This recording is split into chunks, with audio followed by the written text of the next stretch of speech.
Let's go, let's go, let's go. Eto, i-debunk natin to si Boy Boy Eureka. alam mo for ex-justice, to be honest, nakakahiya to. Why? Okay, matagal ko nang di-discuss, di ba? Matagal ko nang di-discuss since nung kay Nico David na there are 3 types of paradoxes. Si Quine kasi nag-ano niya eh. Una, veridical, falsidical, and antinomies. Okay? Veridical paradoxes. These paradoxes initially seem absurd but are actually true upon closer examination. Ito yung example, ito yung kay PBBM kanina. Sabi niya, yari ka. Yung sinasabi ni PBBM na kung saan yung prone yung baha, dun dapat mas maraming project, something like that, right? Kasi intuitively it follows, right? Parang intuitively, nga naman, kung saan mas yung prone yung baha, dapat dun yung mas marami. Pero kailangan daw imbestigahan kasi there must be an explanation bakit dun sa hindi prone sa baha yun yung maraming project. Baka the reason na maraming project kaya hindi binabaha kasi maraming project, hindi natin alam. Okay? But it's actually counterintuitive. Pero it is true. Okay? Ngayon, the second type of paradox is actually these paradoxes lead to a false conclusion due to a fallacy in the reasoning. Okay? For instance, De Morgan's argument that 2 equals 1, which is clearly false, demonstrates a falsidical paradox. Yung falsidical paradox is about mukha siyang contradictory at absurd at mukha siyang paradox is because the error in reasoning. Sa'yo, ikaw mismo yung problema yung nagpa-perceive. Okay? Ikaw yung mismo yung nagpa-perceive. Yung antinomies, ito yung these involve a contradiction between 2 equally valid principles or conclusions. Quine doesn't explicitly provide an example of an antinomy in his classification. Pero ang example nito is actually the liar paradox. It's both true and false. Okay? Pati yung arrow paradox, yun nga yung yung kay Zeno. Okay? Yung kay Achilles. Okay? Pupunta ngayon tayo dito sa paradox. Pupunta tayo, ito yung falsidical. Okay? Well, let's crack one of them open and find out. Ito falsidical to. Falsidical. This is why Achilles can never catch a tortoise. We'll use this bootleg Rambo to represent Achilles, and a Ninja Turtle Pez will be Ito yung sinasabi na infinite succession paradox. Okay? our tortoise. If the tortoise gets a 100-meter head start, then Achilles starts running. By the time he gets to the 100-meter mark, the tortoise will have moved another meter. It takes Achilles some more time to get to that 101-meter mark, and in that time, the tortoise has moved even further. Achilles will always be catching up to the place where the tortoise was as the tortoise inches forward. The gap gets smaller and smaller, but the tortoise is always slightly ahead. According to Greek philosopher Zeno of Elea, who dreamed up this paradox 2,500 years ago, the fastest runner in the world can never overtake a tortoise in a race because you can infinitely divide the distance between... Kaya siya infinite succession paradox. Kasi we're talking about infinite. Like for example, yung Hilton's Hotel, right? Kasama rin yun na when you add another room to an infinite hotel, how can you even value it? How about you divide infinite by 2? What's the answer? I think it's infinite. Right? Let's go. Between them as the tortoise advances. But that's ridiculous. We know it's not true. Even with a head start, I could outrun a tortoise, and I'm no Achilles. So, how can this be a paradox?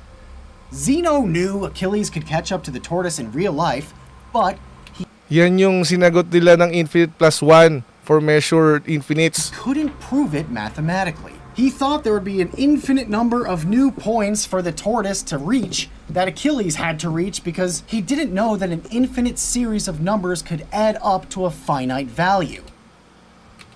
No one knew that for another 2,000 years. What we now call a convergent series, 1/2 plus 1/4. Oh, in short, it's solved. Okay? Okay, it is solved. Why? Because it's a falsidical. Why? There's an error in your reasoning. That's why you made that conclusion. O, punta ngayon tayo dito. Punta ngayon tayo kay Boy Eureka. Asan na yan? Eureka! Ha. O, Boy Eureka. Punta tayo ngayon sa argumento niya. Ha? Okay, tingnan nga ha. Ito ay parehas na parehas. Okay? Makikita nyo talaga, parang, wow, dude, it happens in real life. Yeah, pero nakakahiya lang kasi ex-justice siya. Kasi, ang pinakamababang uri ng paradox is falsidical. Okay? Let's go. Punta na tayo. It could all boil down to his clarification. It's once a year, not one a year. Okay? So, gusto niyang magbigay ng distinction sa once a year and one a year. Okay? So, hindi pa natin alam kung ano ibig niya sabihin sa one a year. Okay? Let's go. Kasi, the simple reading, the plain reading of once a year is one a year. Right? Okay, gusto niya mag-create ng distinction ng one a year. One impeachment proceeding a year, right? Tama ba? Tama? Nadali ka ng pagiging illogical mo. At saka, ito lang yung nag-iisang framer na nagkaroon ng Eureka sa sarili niyang sinulat. After how many years? Let's go. Let's go dito. Ito. No impeachment proceedings shall be initiated against the same official more than once within a period of 1 year. Yan yung language, right? No impeachment proceedings. Ha? Ito yung key. No impeachment proceedings shall be initiated against the same official more than once within a period of 1 year. Okay? Doon pa lang tapos na intention mo na mula Eureka. Yun nga eh. I was so smart back then. Parang ganun, oh, Eureka. This is what I meant back then. Oh my goodness. Anyway. Kaya nga parehong framers magkaiba ng interpretation sa intention. Tingnan natin din yun sa argumento niya na para mas madali ito. The court said that 3 other complaints were deemed to have been initiated as they have been archived. The 4th complaint then was barred by prohibition against more than one impeachment proceeding within a year. Ito. More than one impeachment proceeding within a year. Okay? Mas mukhang ad hoc. There's no violation daw, okay? We confuse once a year with one a year. Ito na yun, i-steal man natin to. He told the Inquirer in an interview, the rule is not against the number of impeachment proceedings but against the frequency of impeachment proceedings. Okay? The rule is not against the number of impeachment proceedings. Nakalagay dito? No impeachment proceedings. Proceedings.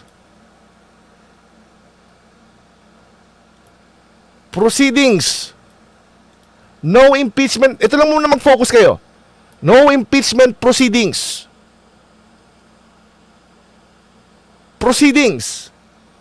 So dapat proceeding lang, right?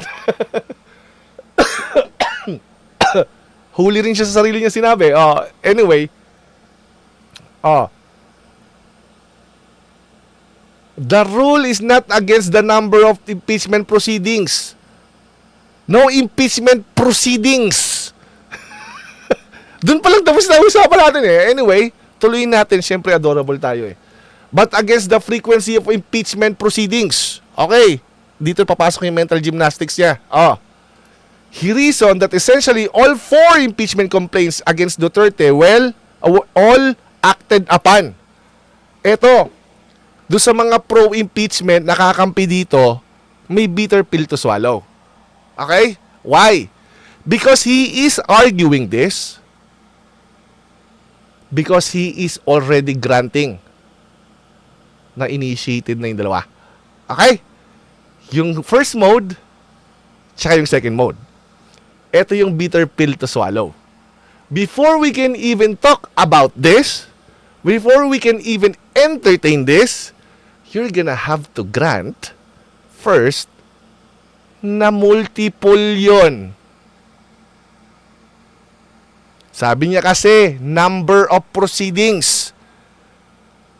Hindi number of proceedings, kundi frequency. Right? You have to grant that first before we can even talk about it. Okay? That's the bitter pill to swallow sa pro-impeachment. Okay, kung ikaw ay talagang may Eureka with ex-Justice Azcuna, then let's continue. Since yung mga hindi naman agree, na hindi, wait, no. I'm sorry, pero yun yung necessity dito. You have to grant it first. Yup, he has to grant it and claim na mali ang interpretation. Para mag-arrive sa conclusion, yeah, you have to do that. I'm sorry. I hope I have a solution for you, but I don't. Okay, pero ito yung necessity do sa argumento niya. Okay, you have to first agree. Okay? Okay, let's go. By the House on Feb 5, whether archive as what happened to the first 3 or endorsed. Eto, ulitin natin ha. He reasoned that essentially all 4 impeachment complaints against Duterte were all acted upon by the House on Feb 5. Whether archived, okay, as what happened to the first 3, endorsed, as the 4th was before its transmission on the same day to the Senate for trial. He said that the sequence doesn't matter. That doesn't matter. Because the House acted on all 4 on the same day. Okay? Let's go. Kailan ba nag-umpisa ang proceedings? Step 1. Complaint if alive and kicking. Forward to complaint to the fiscal, etc. Archive the complaint. May live si Attorney Labo para daw sa magaling dyan. Hindi, isa lang naman yung magaling dyan. Eureka moment. Here we go with the Eureka moment. Therefore, Azcuna said, they don't bar each other under the 1-year bar rule. Because their initiations did not take place beyond the time of once a year. Okay, uulitin ko ha. You have to grant first that all of them were initiated. Sabi ko nga sa inyo, that is the bitter pill to swallow if you follow this bullshit Eureka. Okay? Again, kapag nilagay mo sa isip mo, hindi sila initiated lahat, adi wala tayong problema. Alis ka na lang. Note ka na lang doon kay Attorney Claire ngayon. Nag-live siya ngayon eh. Pero, kung nandiyan ka, following his argument, you have to swallow this fact. All 4 impeachment complaints were initiated. It is there. Okay? It is there. Okay? Kailangan mo i-grant yan. Wala kang choice.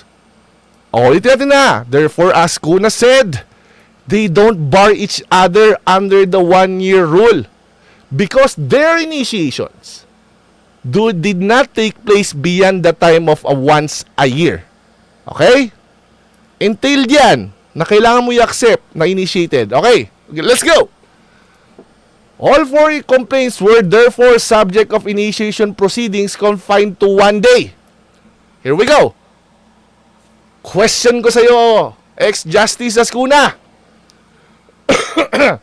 Why did you arbitrarily choose 1 day? Why not 1 second?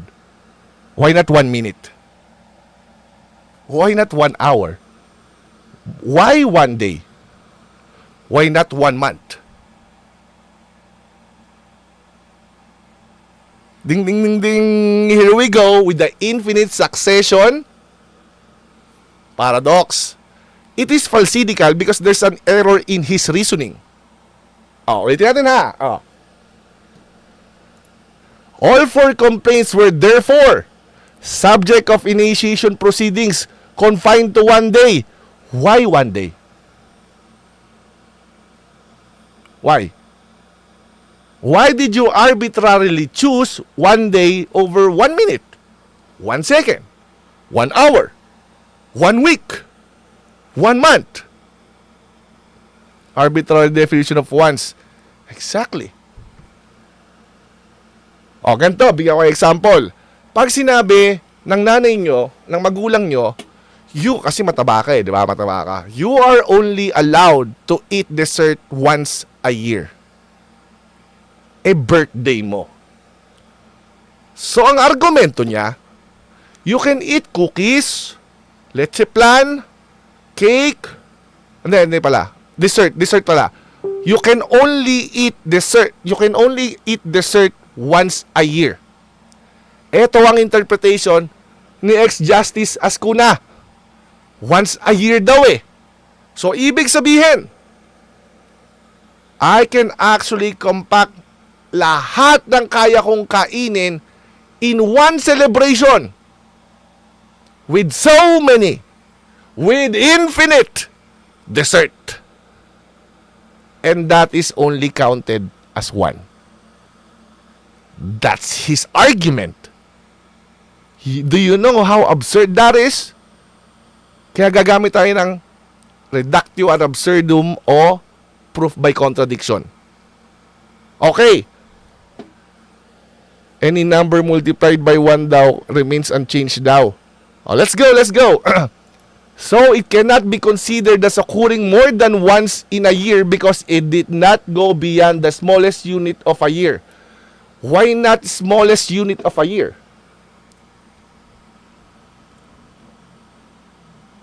Why did you arbitrarily choose did not go beyond the smallest unit of a year?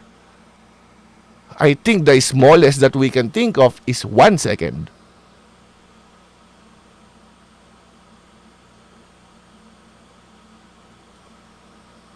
Why not 1 second? Why is it have to be 1 year?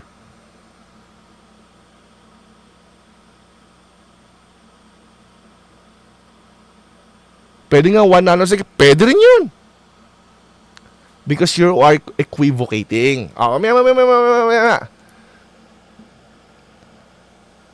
So the decision errs in saying the 4th complaint which became the articles of impeachment in the case was barred by the rule against initiating impeachment proceedings more than once within a period of 1 year. We're not gonna stop. That's why it's an infinite succession paradox. It's a falsidical. There's an error in your reasoning. Let's go. It was this Eureka moment that he shared on his Facebook page early Saturday morning. I just realized that the Constitution doesn't say not more than 1 a year. So, ang dinidepensa niya dito is multiple impeachment initiated a year. So, that necessarily abandons the Francisco. Correct? Correct? Okay. Sabi niya, just realize that Constitution doesn't say not more than 1 a year. Ibig sabihin, one impeachment initiated. So, ang argument niya is, we can actually initiated impeachment proceedings as long as in the context of a once 1 day. Okay? Once 1 day. Okay? So, ibig sabihin, pwede natin ipunin lahat ng impeachment na pwede mo i-file. And then, ibuhos sa isang araw. O one session day. Right? Tama? Gets nyo na? Salamat, Sarah. Because of you, he realized. It says not more than once a year. At mo, ito yung point niya. It says not more than once a year. He said, so the 4 initiated complaints, he accepted it, he granted it, 4 initiated complaints. Initiated complaints, ha? Sinabi niya. On the same day, were initiations done once within 1 year. Sabi niya. So ngayon, let's not prolong your suffering, okay? Let's not prolong your suffering, ex-Justice Azcuna. Bakit siya nag-falsidical? Napakasimple. You made an error on conflating 2 things. You wrongly assumed, gulo pa rin, nilalaban ng utak ko dahil sa absurdity ng dahilan niya. Ito na nga, ito na yung dahilan, attorney. Mukha siyang tama di ba? Parang you can actually sabihin, no, okay, so ibig sabihin, I can initiate it more than once in 1 day. Okay? But here's the problem. Kaya nagkaroon to ng falsidical. Kaya to falsidical. Katulad nung kay Zeno's paradox, nagkaroon ka ng problema sa succession. Why? Kung pwede mong i-argue na 1 day, bakit hindi ko pwedeng i-argue na 1 second? Kung pwede mong i-argue, the smallest amount of time that we can perceive is 1 second. Sabi mo, it's impossible. It's actually impossible to do 1 impeachment in 1 second. Okay, let's do 1 minute. It's still impossible to do that. How about 1 hour?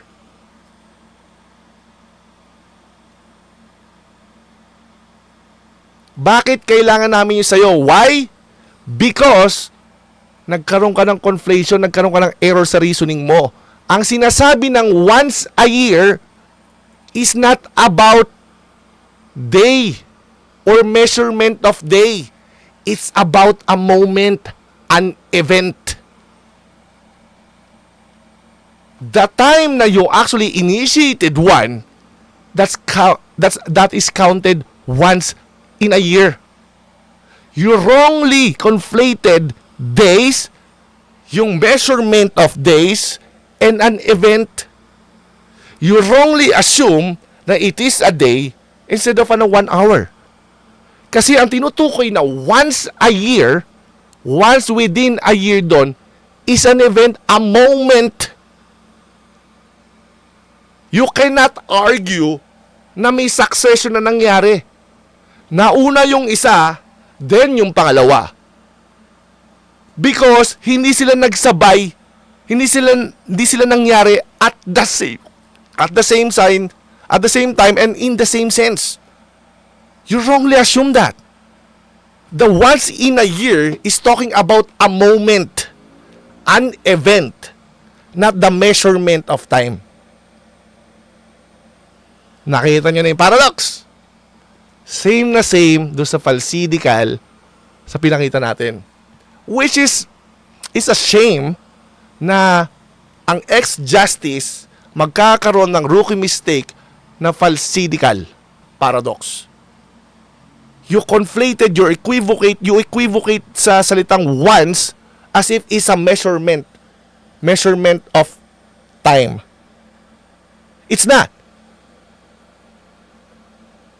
It's an event. It's an act. It's a moment. Hindi mo pwedeng i-argue na sabay yan. Ang only way lang na may argue mo na sabay-sabay lahat yan is in the consolidation. Kasi lahat yan napunta sa isa. Final once within a year. Hindi mo pwedeng i-argue na yung day. Ano justification mo ng day? Hindi yung smallest measurement. You arbitrarily choose a day to fit sa argumento mo. Hindi. Kasi ang sinasabi doon, once within a year is talking about a moment, an event. Hindi measurement of time. Gets mo na? Isa doon na mauuna. Kung ano yung nauna, that's one event. Hindi measurement of time. Doon pa lang, debunk ka na. Isipin mo, vlogger, dinibang ka sa logic. Ang nakakahiya pa nun, yung error mo, falsidical. Error in reason.